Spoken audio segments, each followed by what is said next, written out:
May mga taong malaki ang kinikita, pero laging kapos. Mayroon namang hindi naman kalakihan ng sweldo, pero nakapag-ipon, nakapakaganda para sa bukasan, at higit sa lahat, payapa ang buhay. Bakit? Kung tutuusin, parang simple lang naman ang pera. Kumita ka, mag-ipon ka, mag-invest ka. Iwasan mong gumastos ng higit sa kinikita mo. Pero kung ganoon lang kasimple ang pera, bakit napakaraming matatalino, edukado, at matagumpay na tao ang nagkakaroon pa rin ng problema sa kanilang finances? Dito nagiging napakahalaga ng isang libro ni Morgan Housel, The Psychology of Money. At ang pinakamahalagang mensahe ng librong ito ay hindi tungkol sa kung paano ka magiging mas mahusay sa mathematics ng pera. Tungkol ito sa kung paano ka mag-isip tungkol sa pera. Dahil sa totoong buhay, ang financial success ay hindi lamang tungkol sa intelligence. Malaking bahagi nito ay behavior. Kung paano ka magdesisyon, kung paano ka mag-react kapag kumikita ka, kung paano ka kumikilos kapag nalulugi ka, at kung gaano ka kahanda na maghintay. Isipin natin ito, dalawang tao ang parehong kumikita ng $7,000 bawat buwan. Pareho silang may trabaho, pareho silang matalino, pareho silang may oportunidad na yumaman. Pero ang una, kapag tumaas ang kanyang income, tumataas din ang lifestyle. Bagong cellphone, bagong sasakyan, mas mahal na restaurant, mas malaking bahay, mas maraming bagay. Samantalang ang pangalawa, kapag tumaas ang kanyang income, hindi niya agad tinaasan ang kanyang lifestyle. Sa halip na dagdagan ng kanyang savings, na dagdagan ng investments, na dagdagan ng kanyang financial security, pagkalipas ng 10 taon, maaring pareho silang malaki ang kinita. Pero magkaiba ang kanilang buhay. Bakit? Hindi dahil mas matalino ang isa, magkaiba ang kanilang behavior. At ito ang isang napakalaking aral ng The Psychology of Money. Ang pera ay hindi lamang tungkol sa kung ano ang alam mo. Mas mahalaga kung paano ka kumikilos. May isa pang napakahalagang konsepto sa libro, luck and risk. Minsan, kapag nakikita natin ang isang successful na tao, iniisip natin, napakagaling niya. At maaring totoo yon, pero hindi natin nakikita ang buong kuwento. Baka nakakuha siya ng pagkakataong hindi dumating sa iba. Baka nakilala niya ang tamang tao sa tamang panahon. Baka may nagbigay sa kanya ng pagkakataon at kabaliktaran din.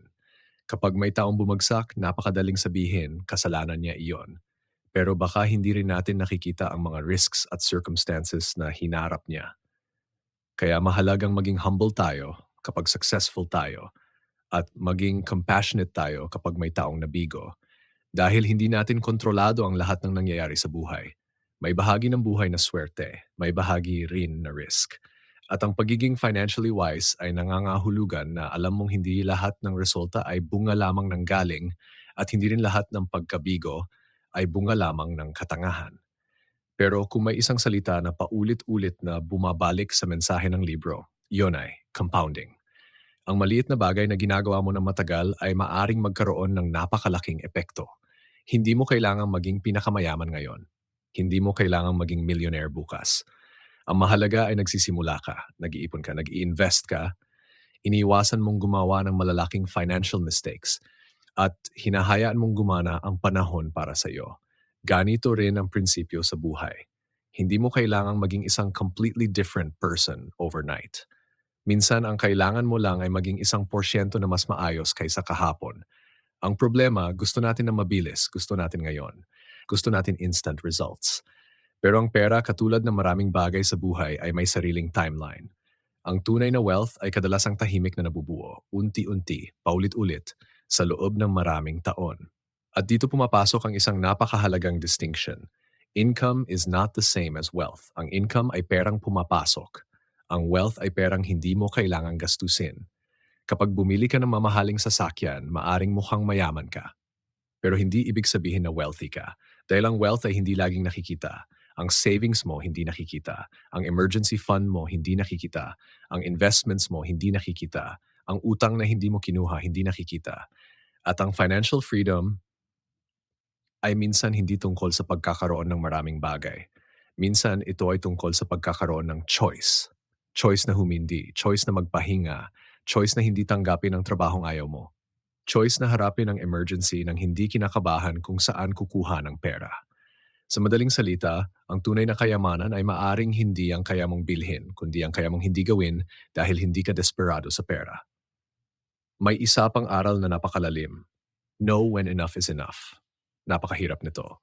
Dahil kapag nakikita nating mas marami ang ibang tao, parang gusto rin nating magkaroon ng higit pa. May bagong bahay ang kapitbahay, bagong sasakyan ang kaibigan, mas malaking negosyo ang kakilala. Mas magandang lifestyle ang nakikita natin sa social media. At minsan, hindi na natin tinatanong, masaya ba ako? Ang tanong natin, mas marami ba ako kaysa sa kanya? Diyan nagsisimula ang walang katapusang laro. Dahil palaging may mas mataas sa iyo. Kahit gaano karami ang pera mo, may taong mas mayaman. Kahit gaano kaganda ang bahay mo, may mas malaking bahay. Kahit gaano kaganda ang buhay mo, may makikita kang taong mukhang mas maganda ang buhay. Kaya kailangan mong malaman, ano ang enough para sa akin? Kapag alam mo kung ano ang sapat, nagiging mahirap kang manipulahin ng consumerism. Hindi mo kailangang patunayan sa mundo na successful ka. Hindi mo kailangang bilhin ang isang bagay para lamang makita ng ibang tao na kaya mo. Dahil ang buhay ay hindi contest. At may isang bay pa akong gustong bigyang diin mula sa librong ito. You have to be reasonable, not purely rational. Sa papel, maaring tamang isang financial decision. Pero tayo ay tao. May emotions tayo, may pamilya, may pangarap, may takot, may memories, may experiences. Kaya hindi laging sapat na sabihin, mathematically, ito ang pinakamagandang investment. Kailangan mo ring itanong, komportable ba ako rito? Makakatulog ba ako ng maayos? Kung bumagsak ito, kaya ko ba? Dahil walang saysay ang investment strategy na napakaganda sa spreadsheet, pero hindi mo kayang panindigan kapag bumagsak ang market. Ang pinakamagandang financial plan ay hindi iyong pinakamaganda sa papel. Ito ay yung kaya mong sundin sa totoong buhay. At marahil ito ang isa sa pinakamalaking lesson ng The Psychology of Money. Hindi mo kailangang maging genius para maging financially successful. Kailangan mong maging disciplined. Kailangan mong magkaroon ng patience. Kailangan mong matutong kontrolin ang sarili. Kailangan mong tanggapin na hindi mo alam ang lahat. At kailangan mong bigyan ng sapat na panahon ang iyong mga desisyon para magkaroon ng bunga. Dahil minsan, ang pinakamagandang financial decision ay hindi ang pinakamalaking opportunity. Minsan, ito ay ang simpleng pag-iwas sa malaking pagkakamali. Hindi paggastos ng perang wala ka. Hindi pagkuha ng utang para lang magmukhang successful. Hindi pag-invest sa bagay na hindi mo naiintindihan. Hindi pagsunod sa hype. At hindi pag-iisip na kailangan mong yumaman agad. Kaya kung tatanungin kita, ano ba talaga ang ibig sabihin ng pagiging mayaman? Siguro hindi ito ang pagkakaroon ng pinakamalaking bank account. Siguro ang tunay na yaman ay kapag mayroon kang sapat na resources para mabuhay ng hindi palaging natatakot sa bukas. Kapag kaya mong alagaan ang pamilya mo, kapag may panahon ka para sa mga taong mahalaga sa iyo, kapag hindi mo kailangang isakripisyo ang buong buhay mo para lamang mapanatili ang lifestyle na hindi mo naman kailangan. At kapag kaya mong sabihin, sapat na, masaya na ako rito. Dahil sa huli, ang pera ay isang tool, hindi ito ang buhay mismo. Maari nitong gawing mas madali ang buhay, pero hindi nito automatikong gagawing makabuluhan ang buhay. At kung hindi natin matutunang kontrolin ang ating pag-uugali tungkol sa pera, kahit gaano karami ang dumating sa atin, maaring hindi pa rin tayo makaramdam ng sapat.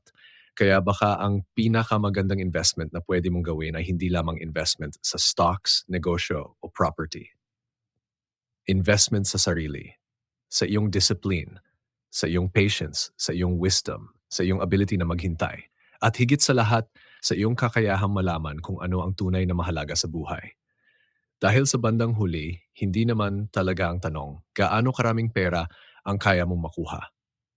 Mas magandang tanong ay, anong klaseng buhay ang gusto mong mabuhay at paano makakatulong ang pera para maisabuhay mo iyon?